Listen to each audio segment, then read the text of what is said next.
Governor, last week, and I won't say in a surprising fashion because I know the negotiations have been going on, but for the first time since that new statute was put in place, budget was pretty much agreed to, negotiated by the legislature and you. It was passed. It took them longer than they thought it was going to get all the bills written and the final language put together.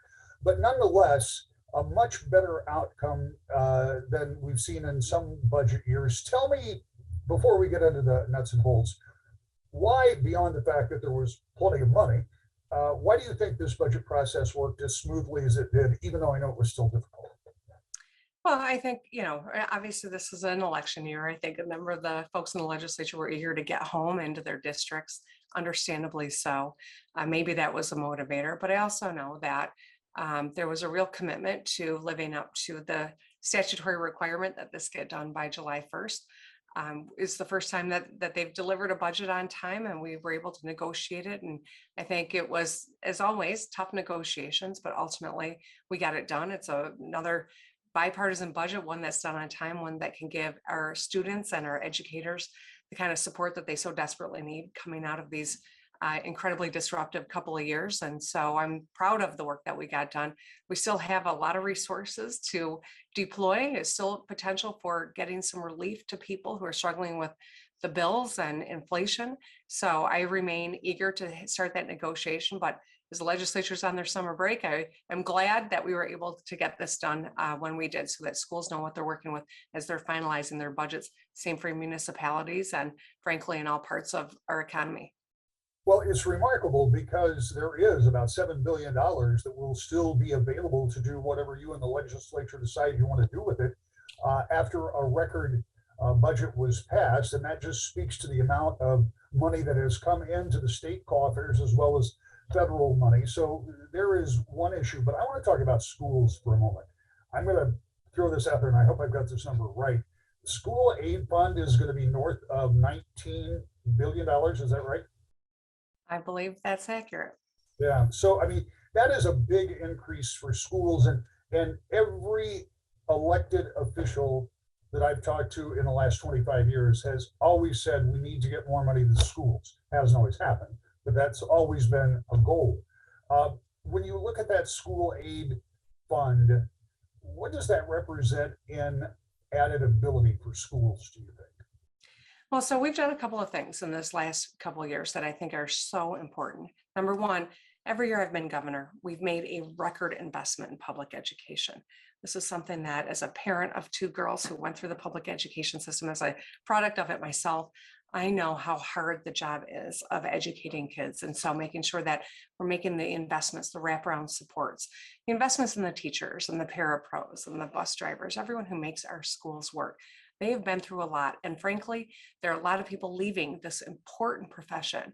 So we wanted to make sure that we're giving them the support to be successful and to be able to enjoy teaching again. We've increased our per pupil allotment so that every student in every district is receiving that $9,150. That's something that 4 governors before me tried to do, but we finally closed that gap and we built equity on top of it, whether, in the investments that we've made in English language learners or at risk or students with special needs or CTE programs. So this, our kids are resilient, there's no question, but they're human beings and they've been through an incredible amount of stress, helping them get on track with the wraparound services so that they're getting on track academically as well as socially and emotionally is so important to their individual success, but our collective success as well. We've got fellowships that are going to be paying up to $10,000 in tuition for future Michigan educators and $9,600 stipends for a semester for student teachers. So we are working to recruit talent, to keep talent, and most importantly, make sure that our kids get the education they need to be successful. Moving on to other parts of the budget, I was struck by the amount of money that's going to be put into infrastructure, because when you add that to the supplemental that you passed earlier, that too has to be record investment, somewhere in the $10 billion range, if I'm not mistaken. How far does that get us on roads particularly? I know it's not just roads. There are water systems and all number of things that need to be addressed, but the one we've talked about the most over the last 3.5 years has certainly been roads. Where does that get us? So when you add this budget on top of the Rebuilding Michigan Together plan, which I signed into law a few months ago, we are making a record investment in infrastructure. This is the type of thing that has been long overdue, right? Decades of underinvestment. We're not going to fix it all in 5 years. It might even take 10 years or beyond, but we've got to have consistent, predictable funding as we do the engineering and build out the plan for rebuilding our state. So this is another big investment. Have we solved the problem? No, there's more work to do, but we are making real strides. And I know everyone's out there seeing those orange barrels and orange cones. They're everywhere because we are fixing the damn roads. I just want to encourage drivers to remember each of those cones represents a person who also is working on that road. So please slow down, be careful in work zones, and recognize that those orange barrels are a sign of progress, as annoying as some of this incredible rebuilding our state is happening. I picked out a couple of highlights from the budget. What is the thing in there beyond the two that we just talked about that was a priority for you, maybe even before you came to office? I think, one of the things that we hear is everyone wants to be on a path to prosperity, right? Closing the skills gap is something that's really important. So whether it is the investments that we've made in K-12 or it is the Michigan Reconnect or Going Pro programs, we put $110 million for workforce development. I think that that's something that's absolutely crucial.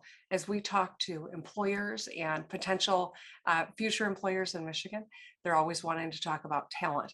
We've got some of the most amazing universities and community colleges and trades programs in the country are right here in Michigan. We got to make sure every person sees that they have a path that's right for them, that they can make a good living in the state, raise a family, and live very well. We've got so much to offer, but those workforce training programs, I think, are really important to our current success and our long-term success. Governor, final question, and you will label me a broken record, but I do want to ask this again because I've asked the Republicans over in the Senate and House who are very excited about this budget and going to get done. You obviously are pleased that it's done. It is record spending and there is extra money. So the question is it sustainable going forward? Are we always going to be able to count on the kind of money, the kind of resources that you've had this year? And I'm going to say a little bit against the odds that you have them coming out of the pandemic. Is this sustainable spending?